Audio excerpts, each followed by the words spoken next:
નમસ્કાર મિત્રો, સ્વાગત છે આપનું મારી ચેનલ HS ટ્યુટોરિયલમાં। આજે આપણે ફરીથી એક નવા ઇન્ટરેસ્ટિંગ ટોપિક પરનો વિડીયો લઈને આવી ગયા છીએ। આજનો આપણો ટોપિક છે પૃષ્ઠફળ। તો આજે પૃષ્ઠફળ, ઘનફળ, પૃષ્ઠફળના સંબંધિત જે પણ દાખલા છે આપણે આજે એની ચર્ચા કરીશું। એ સાથે આપણે જણાવવાનું કે અગાઉના વિડીયો જો તમે ન જોયા હોય તો એ બધા વિડીયોના પ્લેલિસ્ટની લિંક તમને આ વિડીયોના ડિસ્ક્રિપ્શનની અંદર મળી રહેશે। તો તમે ત્યાંથી એને ઓપન કરીને અગાઉના બધા જ વિડીયો જોઈ શકો છો। તેમજ દર રવિવારે એમાં એક ટેસ્ટ મૂકવામાં આવે છે, તો ટેસ્ટ આપીને તમે તમારી તૈયારી પણ ચેક કરી શકો છો કે તમારી કેટલી તૈયારી એમાં થઈ છે, બરાબર છે। તો આ નવો ટોપિક શરૂ કરીએ એ પહેલાં આપ સર્વેને જણાવવાનું કે વિડીયોને લાઈક કરી ચેનલને સબસ્ક્રાઇબ કરવાનું ભૂલતા નહીં, જેથી કરી આવનારા વિડીયોની અપડેટ્સ આપણને મળતી રહે। તેમજ મારા WhatsApp ચેનલની લિંક પણ વિડીયોના ડિસ્ક્રિપ્શનમાં આપેલી હોય છે, તો ત્યાંથી તમે WhatsApp ચેનલમાં પણ જોઈન થઈ શકો છો। શરૂ કરીએ મિત્રો આજનો ટોપિક આપણો પૃષ્ઠફળ।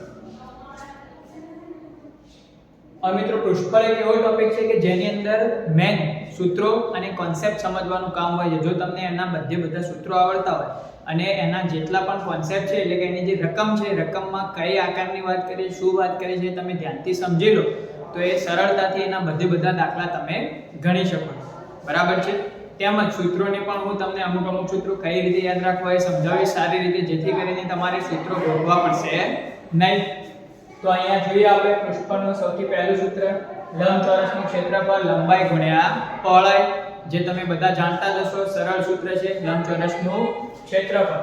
ત્યારબાદ વાત કરીએ લંબઘનનું પૃષ્ઠફળ। તો લંબઘન મતલબ મિત્રો કેવો આકાર કે જે આપણે માચિસની પેટી ઉદાહરણ તરીકે લઈ લો, તો માચિસની પેટીની અંદર ઉપર નીચે બે લંબચોરસ હોય છે, આજુબાજુમાં બે લંબચોરસ હોય છે, એની સાઈડમાં પણ બે લંબચોરસ આપેલા હોય છે। તો બધા જુદા લંબચોરસોથી બનતો જે આકાર છે એને કહેવાશે લંબઘન। તો સિમ્પલ મેં તમને ઉદાહરણ આપ્યું કે લંબઘન મતલબ માચિસની પેટી, તમે સમજી લો।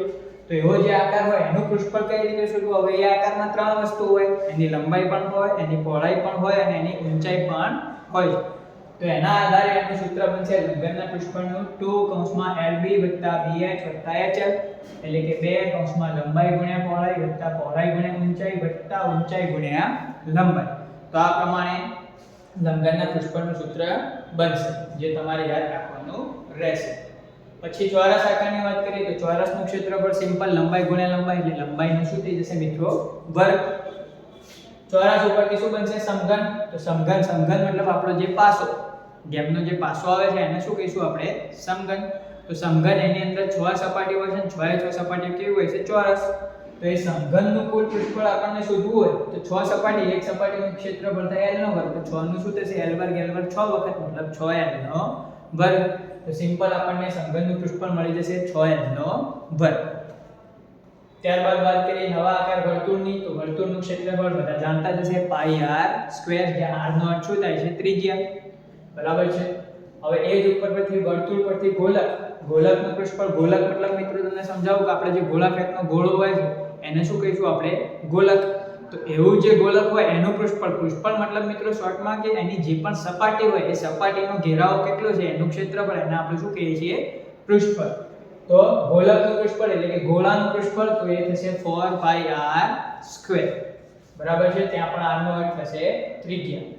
અર્ધગોલકની વક્ર સપાટી, હવે જે આખો ગોળો હતો ગોળાકારનો, એને જો અડધો કાપી દેવામાં આવે તો એ અર્ધગોલક જે બનશે, અર્ધગોલકની ફક્ત વક્ર સપાટી, એટલે કે એનો ગોળાકાર જે ભાગ છે અર્ધગોલકનો એને કહેવાશે અર્ધગોલકની વક્ર સપાટી। જો એનું પૃષ્ઠફળ આપણે શોધવું હોય તો એ થશે આનાથી અડધું, એટલે કે 2πr², કેમ કે બે અર્ધગોલક ભેગા કરે એટલે આખો ગોલક બની જાય, તો આખા ગોલકનું 4πr²। તો ખાલી અર્ધગોલકની વક્ર સપાટીનું શોધવું હોય તો એ શું થઈ જશે? 2πr²। પણ જો આપણને એમ કહેવામાં આવે કે અર્ધગોલકની કુલ સપાટીનું પૃષ્ઠફળ, તો એ સૂત્ર થોડું બદલાઈ જશે। કેમ મિત્રો? કે અર્ધગોલકની કુલ સપાટી પૂછવામાં આવે તો આજે આપણે અડધો ગોળો કાપ્યો હોય એ ગોળામાં નીચે શું હશે? વક્ર સપાટી, મતલબ અર્ધગોલકની વક્ર સપાટી, પ્લસ એના ઉપરનો જે ભાગ હશે ત્યાં પણ એક વર્તુળ રહેલું હોય છે। તો જો અર્ધગોલકની કુલ સપાટીનું પૃષ્ઠફળ આપણે શોધવું હોય તો એ શું થશે?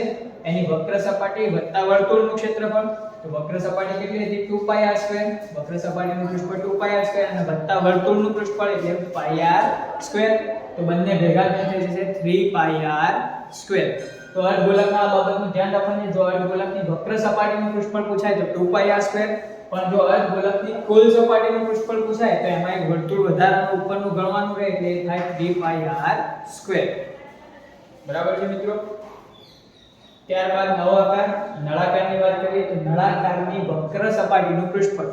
નળાકાર આકાર તમે બધાએ જોયેલો છે, પાઇપ હોય કઈ પણ વસ્તુ એવી હોય નળાકાર, તો એની વક્ર સપાટી એટલે કે એની સાઈડની વક્ર સપાટીનું જ ખાલી જો પૃષ્ઠફળ પૂછાય તો એનું સૂત્ર થાય 2πrh. ત્યાં પણ r નો મતલબ થાય નળાકારનો જે પણ ઘેરાવો હોય એની ત્રિજ્યા, અને h મતલબ જે નળાકાર પદાર્થની વાત કરી રહ્યા હોય એની ઊંચાઈ. બરાબર છે. ત્યારબાદ નળાકારની કુલ સપાટીનું પૃષ્ઠફળ.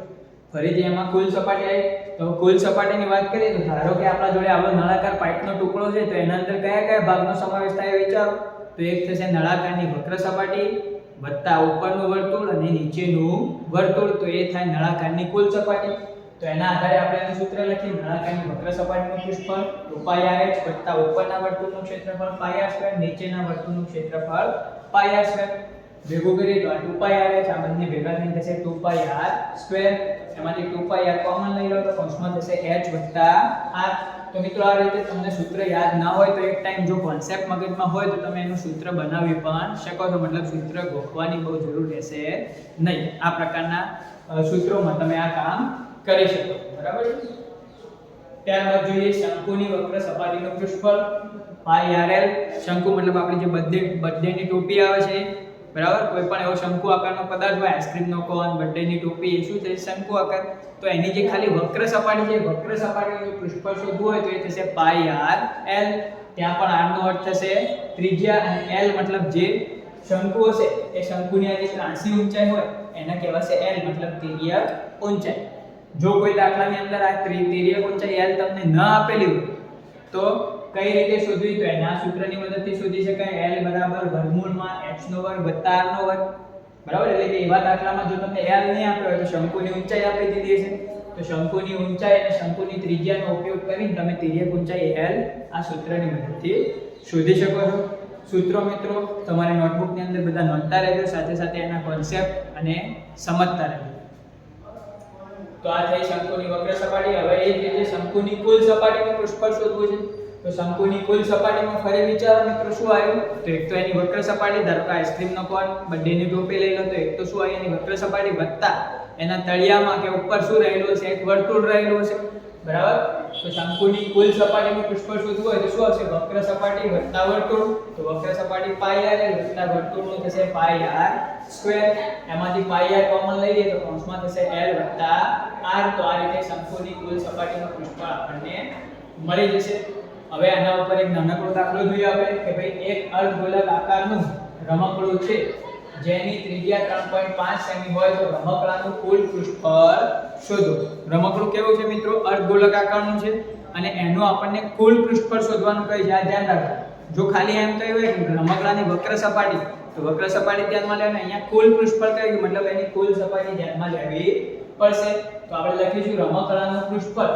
એમાં કુલ પૃષ્ઠફળ કીધું છે મતલબ અર્ધગોળકનું કુલ પૃષ્ઠફળનું સૂત્ર વાપરવું પડશે વક્ર સપાટી વત્તા વર્તુળ એટલે ટોટલ શું થશે 3πr².